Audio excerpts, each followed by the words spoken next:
Bem, hoje nós somos convidados pelo nosso irmão Beto para falar sobre a questão da caridade, né? Que nos diz o capítulo 15 do Evangelho que fora da caridade não há salvação. Questão bem emblemática essa, né? Fora da caridade não há salvação. Por quê? Bom, primeiro porque os nossos irmãos, nossos queridos irmãos cristãos, de um modo geral, eles entendem que para te ser salvo, tu precisa fazer parte de alguma comunidade cristã. E dentro dessa comunidade cristã existe uma expectativa de que os membros dela serão efetivamente salvos. Ou seja, no momento que a gente se encarna, lá em dado instante as pessoas irão acordar e passarão do lado direito ou do lado esquerdo de Jesus. Essa é a crença deles. E nós, o que nós acreditamos? Nós acreditamos na força do trabalho no bem, voltado para melhorar as nossas condições sociais. E Jesus Cristo, ele exemplificou isso no Evangelho, né? Na qual nós iremos traduzir de uma forma mais próxima de nós. E eu vou contar a parábola do bom samaritano. Havia um homem que fazia suas caminhadas todas as noites pelas duques de Caxias, e em dado momento, quando ele passava mais ou menos em frente ao casão, ali que tem uma parte bem escura, 4 jovens pularam sobre ele e assaltaram. Levaram o celular, levaram a carteira, bateram bastante nele e jogaram o corpo dele numa moita ali, escondido. Nesse instante vinha um irmão no Evangelho, com sua Bíblia embaixo dos braços, e passou perto e escutou aquele gemido daquele homem e interpretou como se fosse um fantasma. É o demônio, é o fantasma, e acelerou e foi-se embora. Em seguida dele, vinha um bispo católico também que estava caminhando e escutou aquele gemido daquele homem e achou, isso deve ser o diabo, eu vou me embora daqui, e virou e foi-se embora. Em seguida, vinha o nosso herói da história, que é o espírita, né? O espírita é sempre o herói da história, né?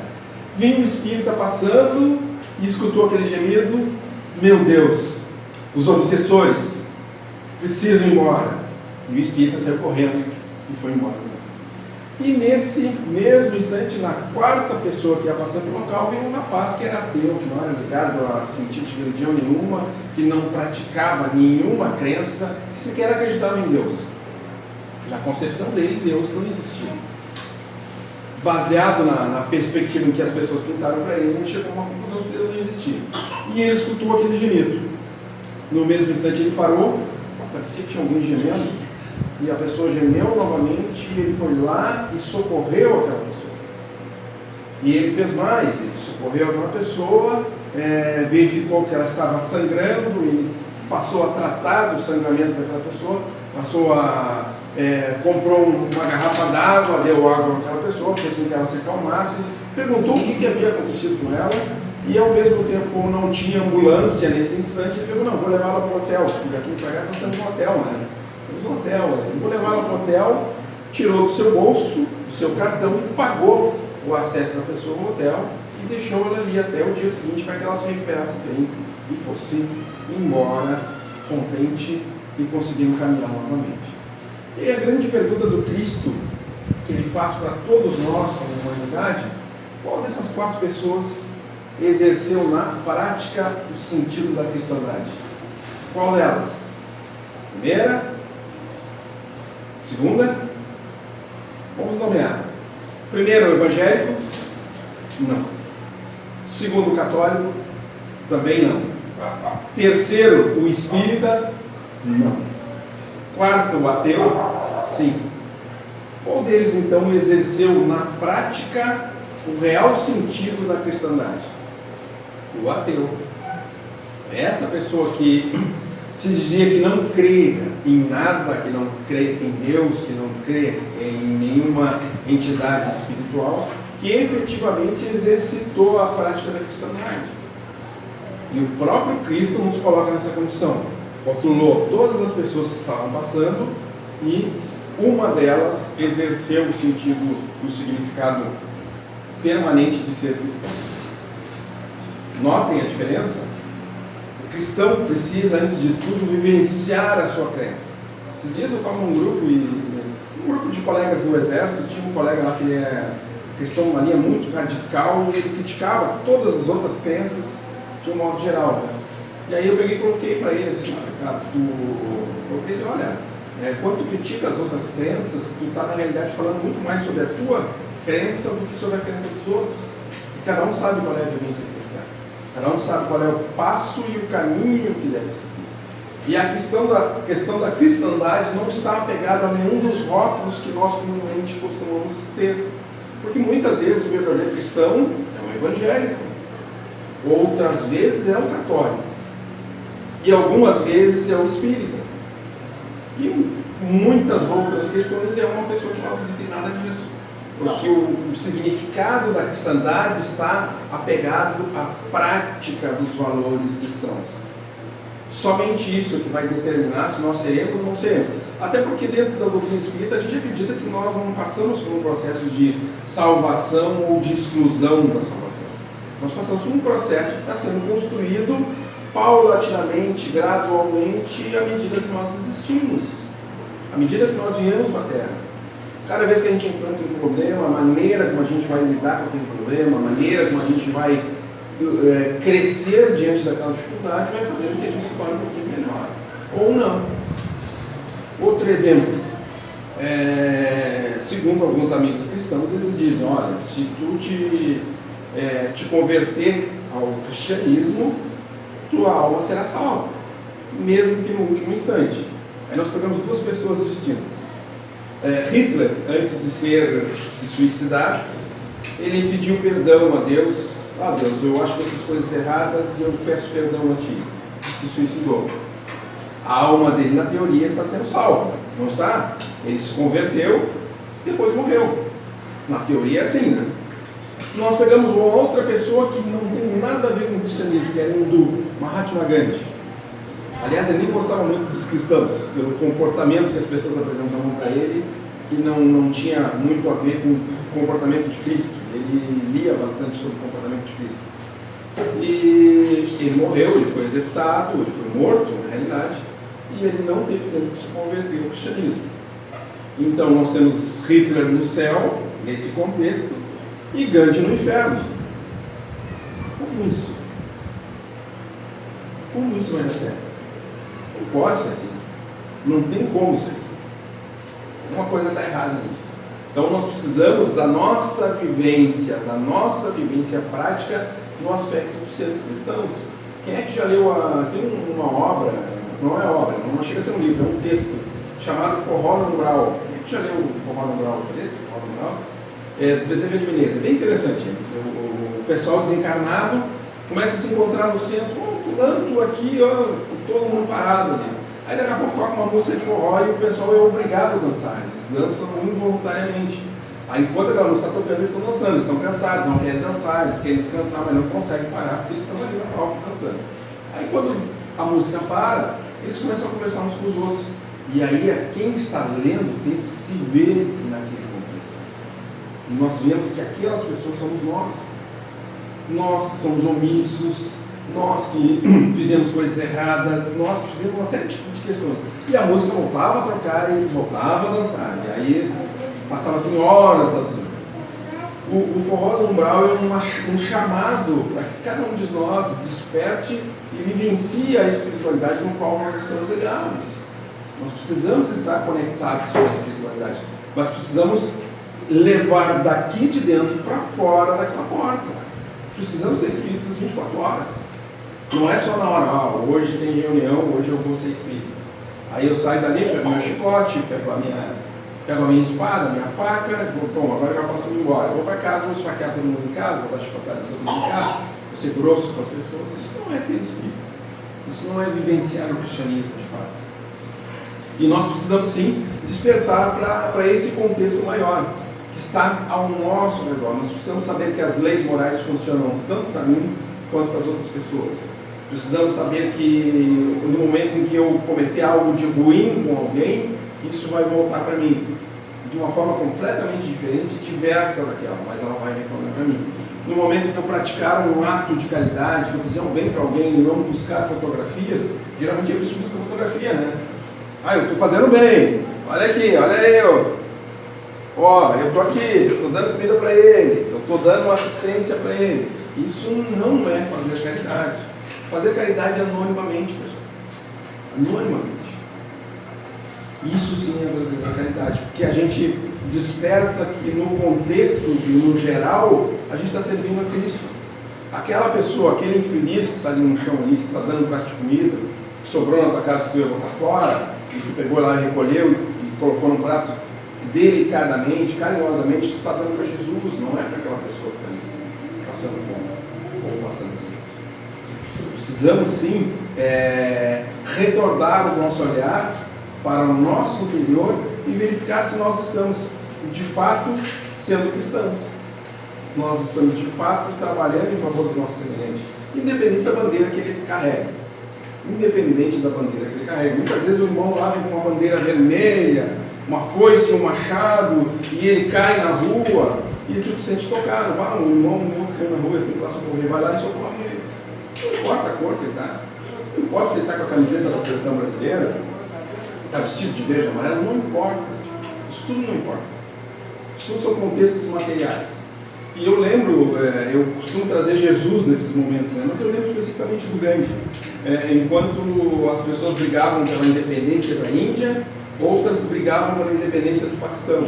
Então cada um levantava a sua bandeira. Eu sou indiano, eu sou paquistanês, eu quero a minha autonomia. E Gandhi estendeu a sua bandeira branca da paz, que não dizia guerra, ele só queria viver em paz. O Gandhi, embora não seja cristão, ele é um grande exemplo de quem vivenciou uma conduta cristã. Um grande exemplo.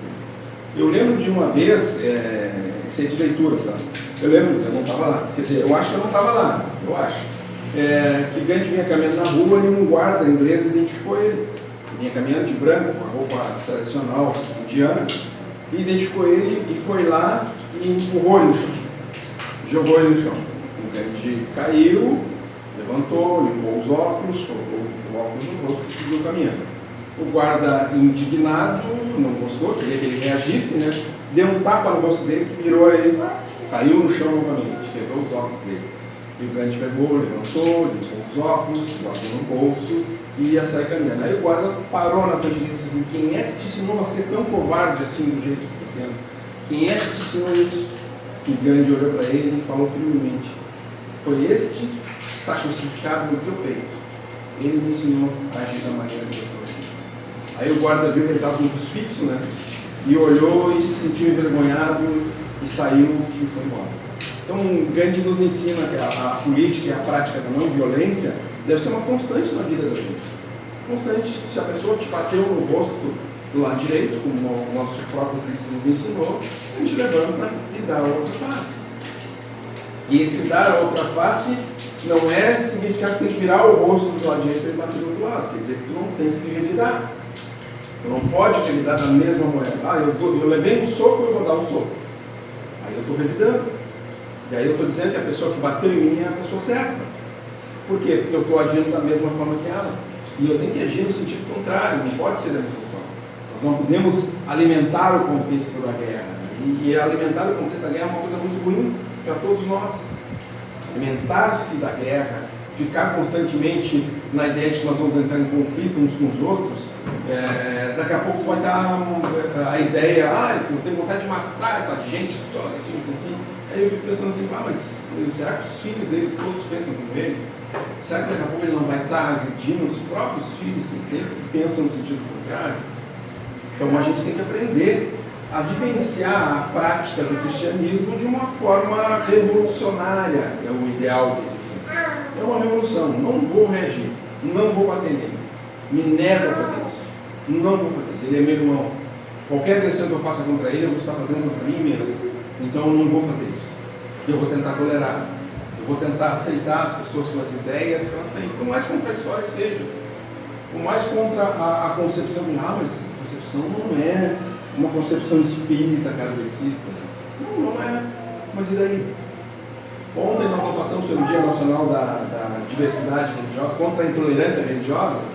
Não foi ontem? As pessoas não viram os comerciais da televisão, comercial muito bem feito, a você daquele comercial. E uma pessoa falando com outra, eu aceito aquele dia de próximo, eu aceito. Ele quer fazer determinadas coisas, ele que faça. Serve para mim? Não serve para mim. Mas está tudo bem. Se serve para ele, é um degrau a mais no intuito de quem seja uma pessoa espiritualizada. Eu não gosto da macumba, os caras são macumbeiros, botam pipoca na esquina, fazem isso, fazem aquilo, tudo. Não tem problema nenhum. As pessoas estão caminhando na espiritualidade. Como nós. Nós subimos um degrau na espiritualidade. E essas pessoas estão subindo o degrau delas. Mas está lá embaixo, lá na base da religiosidade, está lá embaixo. Né? Eles ainda vivem o atavismo religioso, a questão de idolatrar a natureza. Tudo bem, é um caminho. É melhor que o caminho do materialismo. É melhor que o caminho do ateísmo. É muito melhor que isso. Pelo menos ele está na estrada. Daqui a pouco vai subindo degrau a degrau, reencarnação com reencarnação, e um dia ele acaba despertando. Isso eu não tenho nada a ver com isso. Eu tenho que ajudar ele. Olha, ele caiu, bateu com a cabeça, se machucou, eu tenho que socorrer. Independente das coisas que ele diz. Mesmo que ele seja gremista, né? O cara gremista ali caiu. Gremista caiu? Não, vou lá ajudar ele, porque ele é meu irmão, antes de tudo, e eu gostaria, se eu tivesse no lugar dele e eu tivesse caído, eu gostaria que ele viesse me ajudar. Que ele viesse me socorrer. Isso é vivenciar o cristianismo. Isso é vivenciar a prática do Cristo. E o Cristo não se liga a nenhum tipo de religiosidade, né? Porque, aliás, se a gente for pensar bem, o Cristo nunca fundou nenhuma religião, né? O vídeo de Cristo, agora a minha nova igreja, não fundou. Ele continuou dentro da tradição hebraica que ele tinha, em alguns momentos, rompeu em outros revolucionariamente, né? Tem um episódio que eu acho bem interessante dessa série de Jesus, chamada Chosen, os Escolhidos, que está no Netflix, em que mostra lá o rapaz que ele perdeu os movimentos, mostra o rapaz ainda criança, subindo uma árvore, caiu, bateu com as costas, fraturou a coluna dele e parou de caminhar. E aí ele vai para a volta de um poço onde tinha uma água que era sagrada. Cada vez que a água entrava em erupção, é bem interessante isso. Cada vez que a água entrava em erupção, todos os outros que estavam quebrados ali, corriam e conseguiam entrar dentro da água. E ele não conseguia. E os anos foram passando, ele era um cara jovem, envelhecendo, virando barbudo. Todo um texto muito interessante. Vou trazer isso aí para vocês dar uma olhada. Vou trazer. É muito interessante mesmo. Todo o contexto, sempre o contexto primeiro. E aí um dia o Cristo vai lá, olha para ele, chama ele pelo nome e diz para ele levantar e andar. Levanta e anda. E aí o cara se levanta, abandona as muletas, abandona tudo que ele tinha ali e sai caminhando. E ele é curado. E o mais interessante disso foi o que aconteceu depois da cura. Veio um dos fariseus, daqueles irmãos que na época atuavam como um padre, um pastor, um espírito, alguém que era responsável pela ordem. Então ele falava para ele que ele não podia curar no sábado. Como tu vai me curar no sábado? Então o cara passou por toda uma série de trabalhos e Jesus vai lá e cura ele justo no sábado. Curou ele no sábado. Porque para trabalhar em nome de Cristo não existe dia nem horário. Para trabalhar em nome de Jesus não existe câmeras, não existe foto, não existe RBS TV, não existe nada. Nada disso é importante. O que importa é tu e a pessoa que está auxiliando. Só vocês dois. E a certeza e a lembrança de que tu está dando aquilo não é para uma pessoa, tu está dando aquilo ali para Jesus. Olha, se Cristo estivesse aqui e se ele estivesse passando fome, eu estenderia minha mão para ele. Eu faria essa parte. E isso é um fato muito importante que fica esquecido. Nem lembro mais do que eu fiz. Não estou recordando de nada. Eu não lembro de eu ter feito isso. Mas que soma para nós virtudes morais que nos transportam e nos transladam para uma vida melhor, para um futuro melhor. Uma vida e um futuro melhor. Se a gente tivesse condições de avaliar quantas vezes o dono de uma empresa, assim, trabalha numa empresa onde o dono é orgulhoso, eu vejo que o Trump é muito orgulhoso, assim, tem o mesmo sentido do orgulho que a gente fala. Aí está aberto como se ele fosse eterno, né? Como se ele fosse mortal, como se ele não fosse morrer um dia. Todos aplaudem ele, fica lá se sentindo o cara. E na realidade de cara ele não tem nada. E eu lembro de um diretor de uma empresa muito rica, muito poderosa, que ele chegava na empresa todos os dias pela manhã com seu carro zero, só usava carro zero. Quando o carro já vencia o ano, eu já trocava para comprar um novo. Hoje quem é que eu vou demitir da empresa hoje? Olha, essa é a minha dúvida. Eu vou demitir quem está de azul.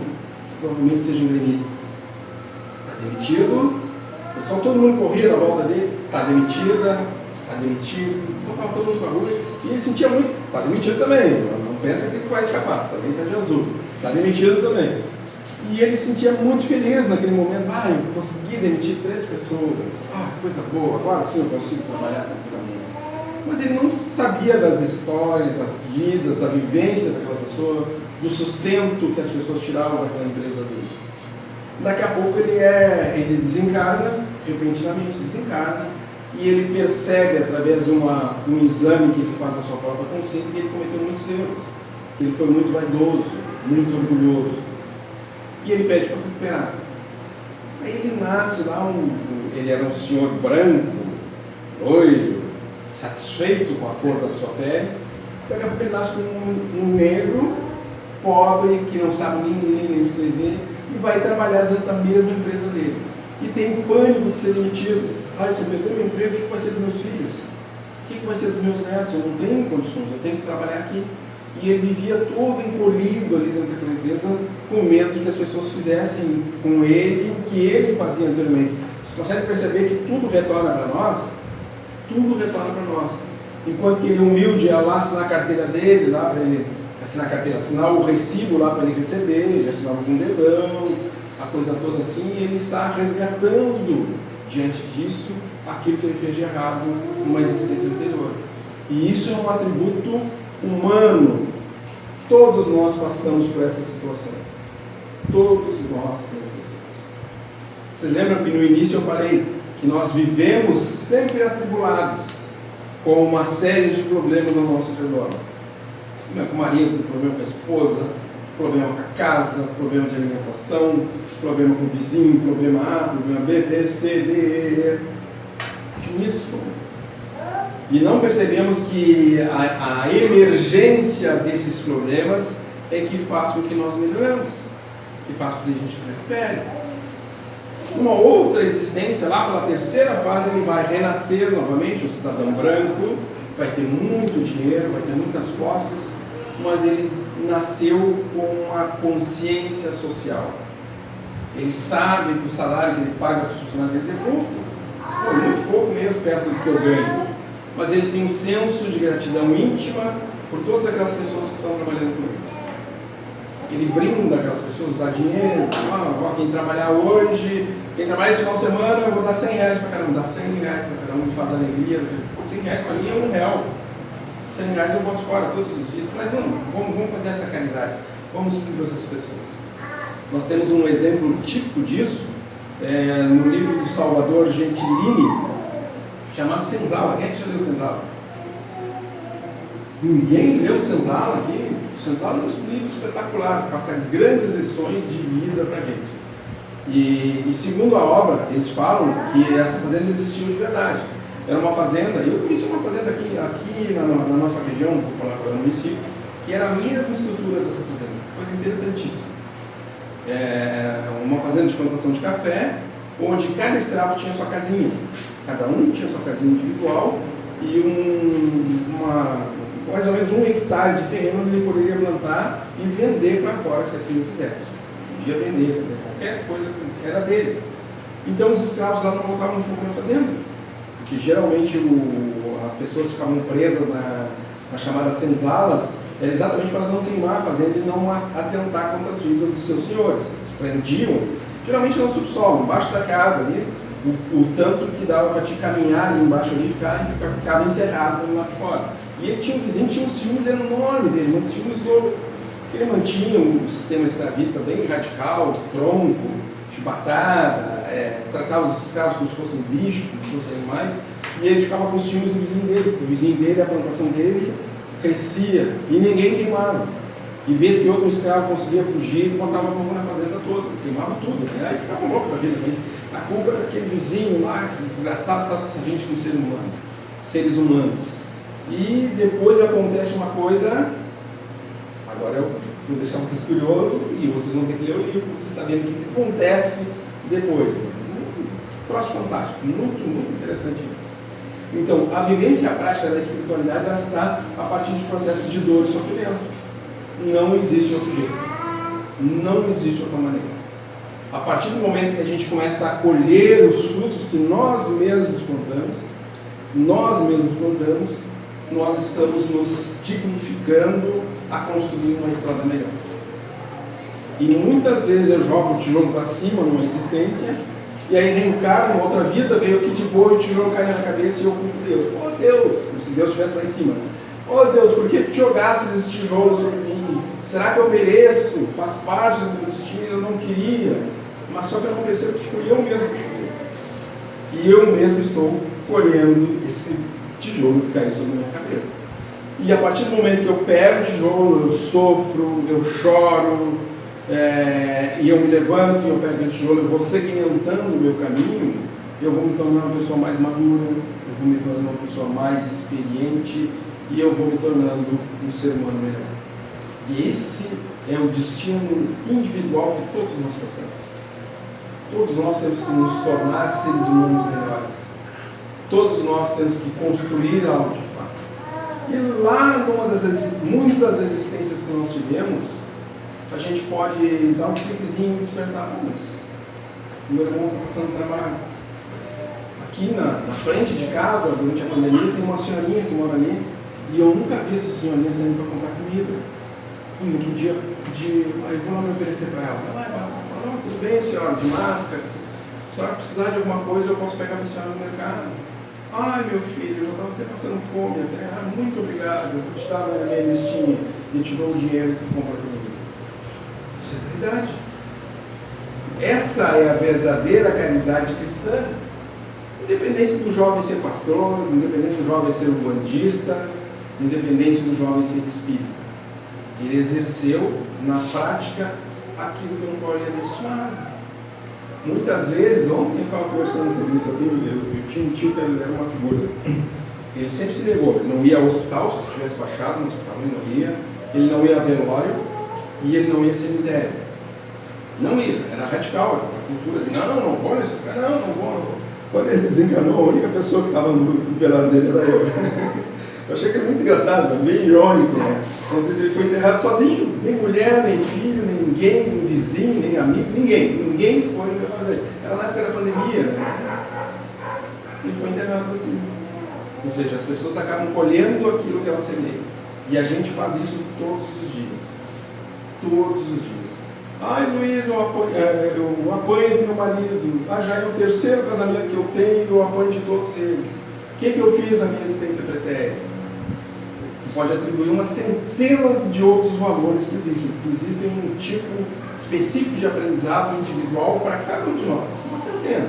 Mas a gente pode criar uma estipulação. De repente, se fosse um homem extremamente machista. Eu, homem e machista? Jamais. Olha o radicalismo. Jamais. Então tá, tudo bem. Mas digamos que tenha sido.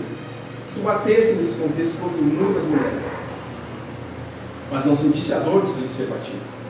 E aí tu nascesse com mulher e tu atrai, pela tua capacidade vibratória, pessoas com essas características. E aí elas acabam batendo em ti. Olha o tijolo que cai na cabeça da gente. A culpa é de quem? Deus? Ou a culpa é nossa mesmo? Então a gente precisa fazer um processo de reconstrução. Tá bem, meus irmãos? Já está no horário, já está passando até 1 minuto no nosso horário. Nós vamos encerrar então a nossa fala, esperando que cada um consiga colher as sementes que nós lançamos nos corações de vocês.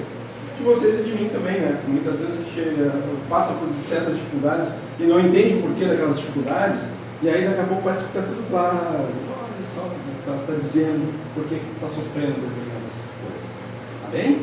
Fiquem com Deus no coração de vocês. Semeiem o cristianismo constante e permanentemente em vossas vidas, palavras de domingo, vossas vidas, e que nós consigamos seguir em paz. Bem? Obrigado, meu irmão.